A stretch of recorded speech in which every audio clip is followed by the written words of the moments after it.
guys, what's going on? I'm Tim Kelly along with Justin Godsey, and we appreciate you tuning into the Real Sports Talk because we know that you had the option of tuning into Fox Sports' Yippee-Ki-Yay post-game show, but you made the right decision to come to the Real Sports Talk because you're not going to get a better breakdown of the Falcons' collapse in the NFC Championship game than you're going to get here. The 49ers are headed to the Super Bowl for the first time in almost 20 years, as weird as that sounds to say. With their great history, they haven't been to the Super Bowl in nearly 2 decades. They are headed to the Super Bowl after a 28-24 comeback win. And Justin, there's a ton to get to. But just first off, give me your thoughts just on the early parts of this game, because we know the Falcons got out to a great start. I was really surprised that the 49ers came in like that bad in the first half. I was like, you know what, the Falcons got on top 17-0. I think it was at the end of the first quarter or coming near the end of the second quarter. I was really surprised that the 49ers played that bad in the first half, but they were able to come back in the beginning, come back in the second half, and get this victory and go on to the Super Bowl. Yeah, it's extremely impressive, and the two guys who were getting killed in the first half that I got to give a lot of props to are Vic Fangio, who's the defensive coordinator of the 49ers, and Greg Roman, who's the offensive coordinator. Let's look at Fangio first.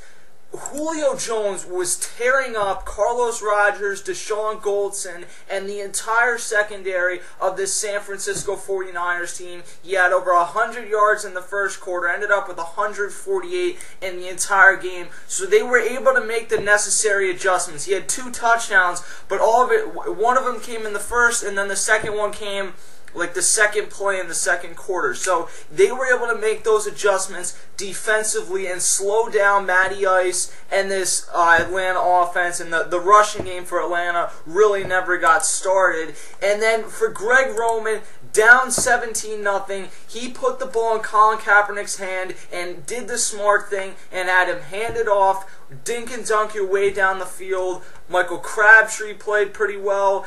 But Vernon Davis came on strong with a big game, 106 yards. Randy Moss even had 46 yards in this game.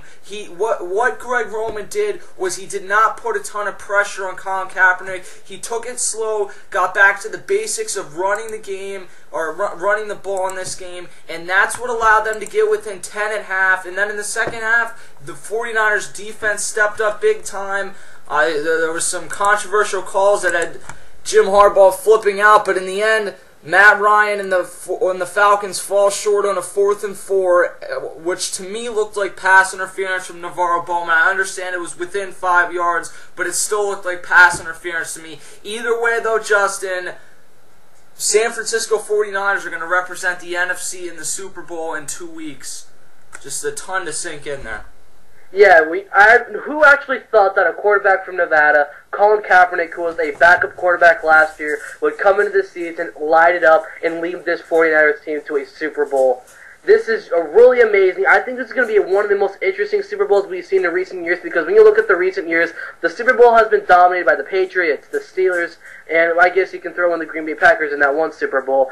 But you know what? We're getting a new team in the NFC, in the San Francisco 49ers, who have not gone to the Super Bowl in a couple of decades now. And you know what? With the team that they have around them, Baltimore or New England, they're going to get a run for their money. They're going to have a great the 49ers with Colin Kaepernick leading the way. It's going to be really interesting. Now for the Atlanta Falcons, you know what? This sucks. I mean, you went all this way, you dominate the regular season, which you do every single year. You know, you picked up your first victory last week against the Seahawks, and then have this season cut short due to a poor performance in the second half, the fumble that cost the team.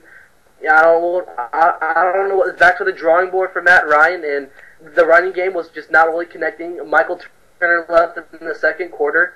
It was just all passing. Matt Ryan had to step up a whole lot to get this team back on a winning edge, or get back on track to try to get the victory. But you know what? San Francisco kept on connecting the dots, and that secured them the victory here. Matty Ice, I cannot singularly put the blame on him, though, because this defense, led by Mike Nolan, which played pretty well in the first half, they got lit up after. They were the ones that blew away a 17-0 lead. Matt Ryan deserves blame for the interception, for the fumble, which was singularly his fault. but you cannot put it all on him because defensively you get a 17-0 lead handed to you in a playoff game against the 49ers offense that features a rookie quarterback in your home stadium. Mike Nolan got extremely out-adjusted in this game, and you know what, that's the bottom line for the Falcons. They're headed home. Tony Gonzalez, this may be the end of his career, and it's tough to see that. I think he may come back next year. Either way, though, greatest tight end, likely headed to the Hall of Fame. AFC title game about to get going, and we'll have a recap later. Justin, just give me a quick thought on it. My quick thought is, prediction-wise, I'm going to be going with New England in this one. I think it's going to be back and forth. I had this game. I did a couple of notes over on my website, theprofootballnetwork.com.